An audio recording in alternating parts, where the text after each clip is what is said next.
I wanted to do a post today and thank you, Cats, who made the nice comments about my little guitar hooks on the song Let It Echo, which I thought was a sleeper. I've really never done it in my live sets except for my at my CD release party when I released it.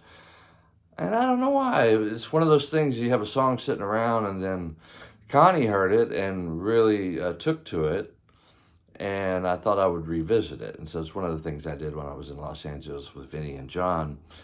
And when I grew up, like I think a lot of I started a lot out with piano, and I learned a lot about like the touch and the feel and that part from Vladimir Horowitz and the piano players that I liked a lot. And so when I moved over to the guitar, I was always listening for the melody, even though I love all that chop stuff and everything.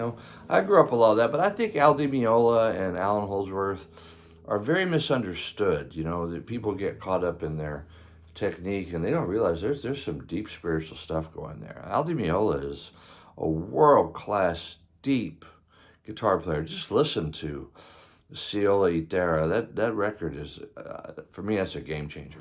So anyway, when I've never really been about like shred guitar per se, I've never done an instrumental guitar album. I've released a few tracks that way. I love the stuff. I love it to death. However, my thing is storytelling and songs and craft. And so, the guitar players that got on my radar when I started writing songs were Prince, Mark Knopfler from Dire Straits, big time. Neil Schon from Journey always played really well for the parts and stuff. And, that's kind of evolved into a few other players that do that too. But, if you take Let It Echo, it's in E major, which is a really nice key. And that first line is just triads. It's...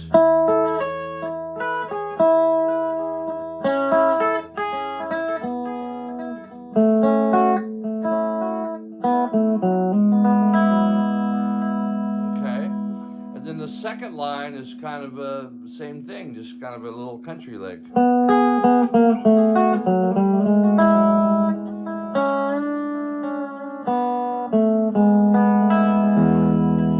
I also like Elliot Easton a lot. Ro Miranda, one of my guitar teachers, really taught me about his guitar hooks. And Billy Gibbons had great guitar hooks too. See, so I always looked for him within the song. Eddie Van Halen, come on, listen to I'll Wait. You talk about a guitar solo that fits the song.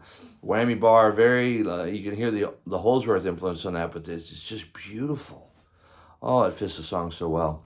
And then the last line I put into that song is always, you know how much I talk about Clint, because I love Clint like we all do. And we used to always show each other all these licks, and one of my favorite ones that he showed me was this one.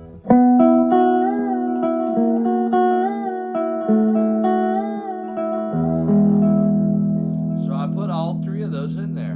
Do da dee da do da do da dee da do da do da dee da do da do da boo ba ba ba boo ba ba ba ba ba, and do da da do do do da do do do da do let it echo. It's the guitar and the voice have to go together for me, or I'm not into it. Can't do it. Okay, so I wanted to share that with you guys, and on with the fun, and make sure and download that track if you haven't. I think you'll enjoy it, and the new version that we're gonna do is really going to pop. So see you out there.